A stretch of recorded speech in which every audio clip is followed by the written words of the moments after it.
plenty of sponsors as well there. Got Mark Ellis. I think we've all been in Mark Ellis in Blackpool at one time or another. Nutrition Group, Manufacturer Success, Apple Tree, the Tidy Group, and Jam Physio there. So he's doing well with his sponsors, supporting his career.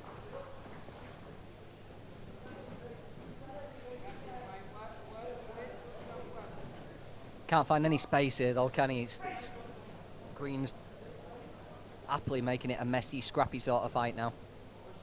Davies just trying to keep it at distance in the and land his punches, but being mauled and being held on a little bit too easily, do you reckon, John? That's right, yeah, he's falling a little bit too much for me. He seems to be following his punches a little bit. I think he'd be doing himself a lot of favours if he could just keep on that back foot just a little bit and just try and catch him as he comes in. That cut's streaming a little bit of blood now as well. I'll be surprised if Edward doesn't have a look at that. What he's doing with his shorts.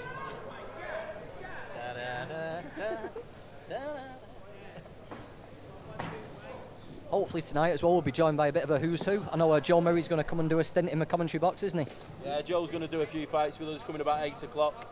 Yeah, I think he's got a few words to say about a trainer from the other side of Manchester, so that might be worth tuning in for. And Jack Catterall's going to be popping up as well, covering a few fights for us, talking about his new management deal and what the future holds for him. As always on VIP, if we see any guys who fought walking past.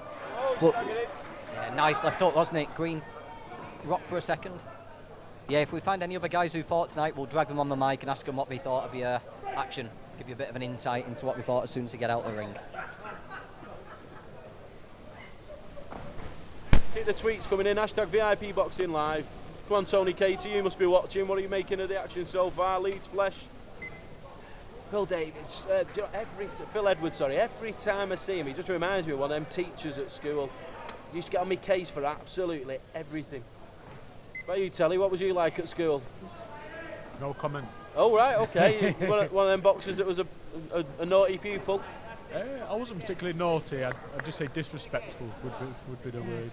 All right, okay. Yeah, disrespectful. Not necessarily naughty. No, not necessarily naughty. I just had didn't like Jay McClory turn up didn't ringside like being there? told what to do. Who, Jay McClory didn't? Were you around when we used to give out the strap and the pump? No, John, or have they stopped that? No, I was. I was, you know, I got the strap twice at school. Once for kicking a teacher and once for karate chopping a new pencil in half. And I was given the strap twice. No, definitely none of that went on in this day and age. What was the other thing other than the strap? The pump. The pump. The gym pump. I think I must have been at the wrong school listening to what's been going on there. So, you know, just looking at some of the opponents that's here tonight, wandering round upstairs up here. It's like World War III is about to kick off. To the right of us, we've got the locals, and to the left of us, we've got some right dodgy-looking characters. Yeah, we're right in the thick of it all up here, aren't we? Corner's doing some good work with that cut as well. It's quite a tasty one. I didn't think it was too bad at first. Luckily, the blood's streaming away from the eye, so it's, like I said, I think the referee will be happy to let it run. Paxton working the cut himself there as well. Yeah. Man of many talents. He used to dish out a few, didn't he? So he probably... Corners, 10 seconds. Not many more experienced people at stopping one. Some tasty hooks that he used to throw as well. And seconds out. Some of the atmospheres that his fans used to generate as well. They were really, really special nights. Do you know what? I was at a show last night. I went watching a show at the Meadowbank last night down in Scotland, or up in Scotland, and it just made me realise how much, if you know, the leisure centre shows, if you do them right, they can be as good, if not better, than some of the big arena shows as well. They really can. What happened then, John? Lovely right hand over the top from RP Davies there, just caught Green wading in. Yeah, I believe it was a fantastic atmosphere last night, wasn't it, for Josh Taylor? Absolutely fantastic. Josh Taylor, like, according to winning stoppage inside 6, no disrespect to Dave Ryan, I just thought he was made for Taylor, and I do think he has slowed down a little bit in his last couple of fights as well. I don't think he was ever particularly fast, but Josh Taylor was sensational. I know that word gets used and not bandied about whenever you know, matching prospect and you win a couple of fights now, but no, that game really, really did look good, Josh Taylor, and that's somebody that can, if with the right backing and get a bit of promotion and the right fights as well, I think we could be the next British superstar there, really. And I use that word, I don't use the word lightly. Nice little exchange there. Davies got the better of it, I think, but just got onto a back foot, trying to give himself space again. But like you said, John, he's just falling in, isn't he, again? Yeah, you see, too keen to grab on and have a wrestle for me. He'd be much better off on that back foot. Actually, it seems to be that it's Davies that seems to be enjoying doing the. Yeah, like I say, a lot of the clinching. he seems to choose to fall in. I'd like to see Davies step up after Christmas. You know, he's coming tonight. He has hurt him a few times. So it's not like he's cruising. He's looking to impress, but I think he seems. I don't know. He probably enjoys the clinch. He enjoys working on the inside, so he's happy to work from there. But potentially central area title fight after Christmas, Masters Challenge, something like that. Our favourite area titles. Yeah, it's the best title in it, the central area title. Sadly, Alex won't be defending his in November now. He's not going to be out till next year. But yeah, the more central area titles we can get with a holder, the better for me. Yeah, we get a rematch, don't we, of Ishmael against Lewis as well. I thought it was a tremendous fight just a few weeks ago. Lewis beat Ishmael on VIP Boxing. A tremendous fight, and there's a rematch signed for December at Lee Sports Village. Yeah, it is. Yeah, December the 3rd. It's a stat card. We've got pro debut with Tom McGuinness. Kid I'm really looking forward to seeing. He boxed a few people on tonight's show, boxed Danny Wright. So, yeah, I think Ryan Mulcahy's due to be out on the show as well, Luke Willis. It'd be a good show. Steve's certainly putting the shows in. Then December the 11th, see Liverpool Jolly Boys, and then the Sunday after, it's the famous Manchester Jolly Boys. Still got the Brada, one of the ring car girls actually. I need to give her back from last year, so I'll be going just to make sure I return that property. It's a gentlemanly thing to do, isn't it? I don't know if I showed you the picture of that on my head actually, John. I'll share that with you No, later. I think I'm yet to see that one, yeah.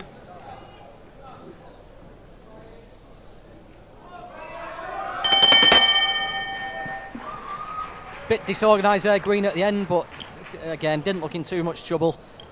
Davies just chipping away, isn't he, really? Yeah, he's chipping away now. I think he's definitely settled. He's going to go with the rounds now.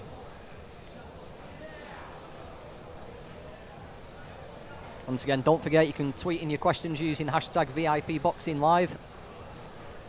Any thoughts on tonight's show? Who are you looking forward to later? Don't forget we're coming back at 11 o'clock after Box Nation broadcast has finished. We'll probably have about 5 or 6 fights after 11 o'clock for you.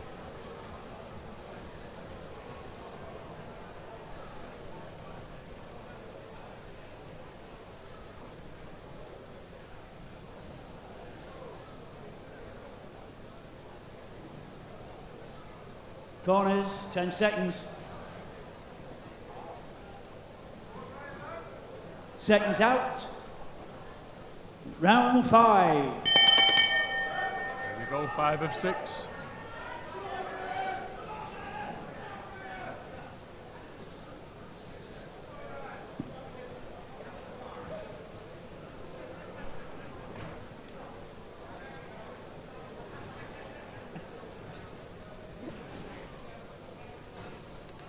Side just proving he wasn't lying about having a photograph of a ring girl's brow on his head there. Well, it was a crash helmet at first. I had to look twice. Yeah, we can't show the viewers that one. So first time you've seen Davies tonight. What do you think? I like him. I think he's obviously fit. He's prepared to work hard. He doesn't mind taking a punch in it. There's definitely stuff there to be worked with. I'm sure there's a lot of things he'll watch back himself watching this. Things he could have done. He's probably quite keen to impress. It's probably the first time he's been out on a Box Nation show, isn't it? Let's play matchmaker then. Who would you like to see him in with next? Who'd be a good match? Like we've got the Hitman Doctor, haven't we? Artif Daniel. Why don't we make a crossroads fight between those two at light middleweight early next year? Yeah, it's not a bad shot. I think as long as you make a local fight, you bring a bit of an interest from both sides. Like you talk about there, Dr. Hitman, he's generated a lot of interest on social media. Friends with Floyd Mayweather, he brings quite a bit to the table, doesn't he? So you've got RP Davies, who works hard and throws a lot of shots, works well to the body. That'd certainly be an interesting fight. I think it's a bigger fight in Blackpool. I think that's the thing for Ryan. I think if you can get the fight in Blackpool, chance to sell more tickets. Like I say, Dr. Hitman, I think wherever he boxes, he turns up, he gives an honest account of himself. How about coming up later in the night, a gym mate of yours, is Lee Gillespie set on being a welterweight, or is he willing to campaign around light middle? Because Lee will fight anybody, won't he? Lee will. Lee's one of those who'll jump in with anybody. Lee can see himself down as far as super lightweight, light welter, yeah. He tends to walk around Lee around about the 10-5 mark, so this has been no push for him to make the weight for this tonight. But Lee's getting down as far as that then, so Lee's really committing in the gym at the moment. That's right, yeah, he'd be a massive light welterweight if he could do it. He's convinced himself he can. Yeah, I don't see Lee in the welterweights. I think long term, or even short to mid term, I think light welter's Lee's sharp. You know, if he gets a little bit of notice, the key thing for Lee is he just needs to get some momentum now. He's at that age in his career where, you know, 6 months gap, 9 months gap, they're not doing him any favours. No. The problem that Lee's got, he doesn't sell enough tickets to go in the home corner. Tonight he's not, you know, he's probably not going to get a wage, but he's going to get a chance to get out there and hopefully catch somebody's eye, and somebody will think, you know what, it's not a bad name. It's only Johnny Coyle's beat him on his record, and I say Lee Gillespie will be going in the away corner and getting a few upsets.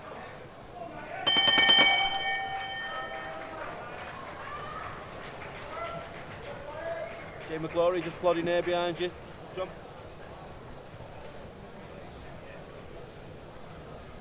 I think Davies has took all the rounds here. There's no arguments for a share from the away corner from you, Mr. Telford. No, I've got Davies sailing this. Just seen Steve Lillis turning up ringside as well. It's nice to see him not wearing a pair of running shoes and a little sporty thong.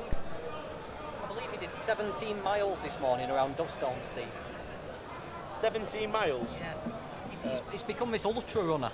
You know, he'll be one of these guys who'll do a Discovery documentary on who's running across the Atacama Desert for 30 days and 30 nights soon, Steve. Incredible turnaround, isn't it? There was a Box Nation repeat on the other week, you know, from the early days. And to look at Steve Lillis then compared to now, it's frightening. And final round. He used to like a bevy and a night out, did Steve, but he's knocked all that on the head now, and fair play to him. He actually does what I keep saying I'm going to do, and that's diet starts Monday. He did it and he stuck to it, fair play. Did you see Mr. Gallagher turn up? Yeah, Mr. Quick? Yeah, I've seen him turn up.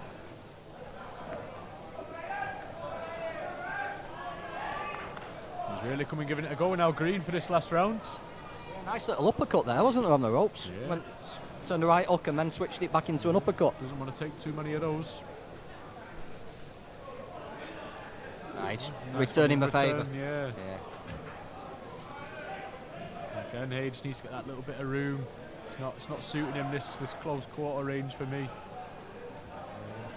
As we said earlier, he seems to be choosing to work there. Green letting his hands go. A nice couple of hooks as well. Thrown caution to the wind there, hasn't he, Green? Yeah, unless he's seen something that we've not. Yeah, he might fancy he can cause a little upset here, but I think he's left it a little bit too late for me.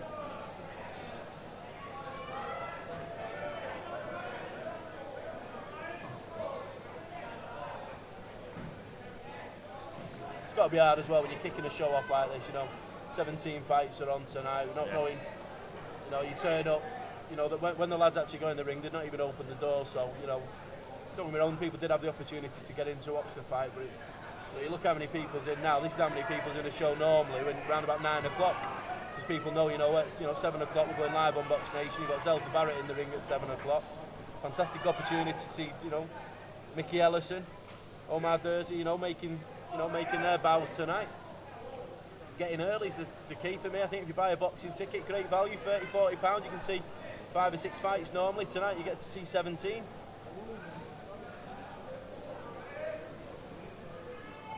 Absolute bargain there for people buying tickets tonight. We should have done a competition for the favourite tattoo that Dwayne Green's got. He's got a few there, hasn't he? I like the one that's like the old red cross on the old England football shirt on his left shoulder. You'll have to.